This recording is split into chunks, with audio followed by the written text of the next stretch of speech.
প্রিয় নেতার মৃত্যুতে আরও লৌহ কঠিন হয়ে উঠেছে ইরান, যেন নরকের দুয়ার খুলে দিয়েছে তেহরান।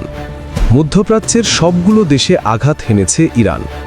এর বাইরে প্রথমবারের মতো ইউরোপের দেশেও ছুটে গেছে ইরানের শক্তিশালী মিসাইলের বহর। সেখানে অবস্থান করছিল হাজার হাজার পশ্চিমা সেনা। ইরান এখন ক্ষিপ্ত সিংহের মতো একের পর এক আঘাত হানছে শত্রুর ডেরায়। সব বিশ্বাসঘাতকদের দম্ভ আর অহংকার চূর্ণ বিচূর্ণ করে দিচ্ছে এক পলকের মধ্যে। ইরান জুড়ে চলছে শোকের মাতম। প্রিয় নেতাকে হারিয়েও থেমে নেই আয়াতুল্লাহ খামেনির আইআরজিসি বাহিনী। সাইপ্রাসে 2টো মিসাইল নিক্ষেপ করেছে তেহরান। এর বাইরে দিনভর মিসাইল আর ড্রোনে উত্তপ্ত হয়ে উঠেছে মধ্যপ্রাচ্যের প্রায় সবগুলো দেশ। মিসাইলের আগুনে পুড়িয়েছে তেলবাহী ট্যাঙ্কার এবং যুদ্ধজাহাজ।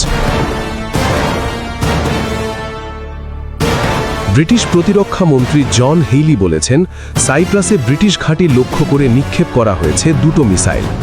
সেখানে হাজার হাজার ব্রিটিশ সেনা মোতায়েন আছে। প্রতিরক্ষা মন্ত্রী বলেছেন, এগুলো সরাসরি সাইপ্রাসে থাকা ব্রিটিশ ঘাঁটি লক্ষ্য করেই ছোড়া হয়েছিল। তবে মিসাইল নিক্ষেপ বুঝিয়ে দিচ্ছে, এই অঞ্চল জুড়ে ব্যাপকভাবে আক্রমণাত্মক আচরণ করছে ইরান।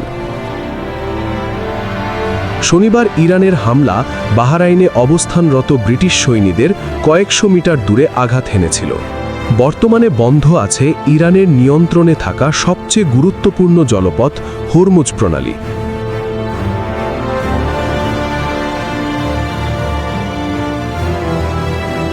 ভারত মহাসাগর দিয়ে জ্বালানি নিয়ে যাওয়ার সময় স্কাইলাইট নামে একটি তেলবাহী ট্যাঙ্কারে হামলা হয়েছে।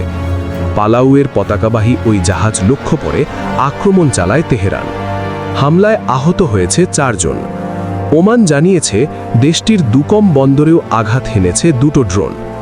ইরানের বিপ্লবী গার্ড বাহিনী আইআরজিসি জানিয়েছে, অপারেশন ট্রু প্রমিসের 5ম ধাপে দুবাইয়ের জেবেল আলীতে মার্কিন নৌযানগুলোর জন্য গোলাবারুদ বহন করা একটি জাহাজে আঘাত হেনেছে ইরানের 4টি ড্রোন।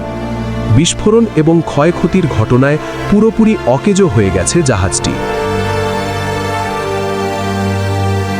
এছাড়া কুয়েতের আবদুল্লাহ মুবারক এলাকায় মার্কিন নৌঘাঁটিতে 4টি ব্যালিস্টিক মিসাইল এবং 12টি ড্রোন আঘাত হেনেছে। ধ্বংস হয়ে গেছে সেখানকার সব স্থাপনা। সেখানে মার্কিন বাহিনীর বিপুল সৈন্য হতাহতের খবর দিয়েছে তেহরান।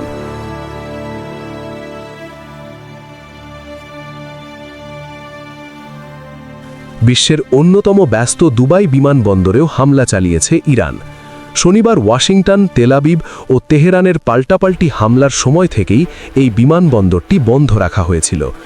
বিমানবন্দরের আগে ইরান দুবাইয়ের বিখ্যাত স্থলী পাম এবং বিলাসবহুল হোটেল বুর্জ আল আরবেও হামলা চালায় তেহরান।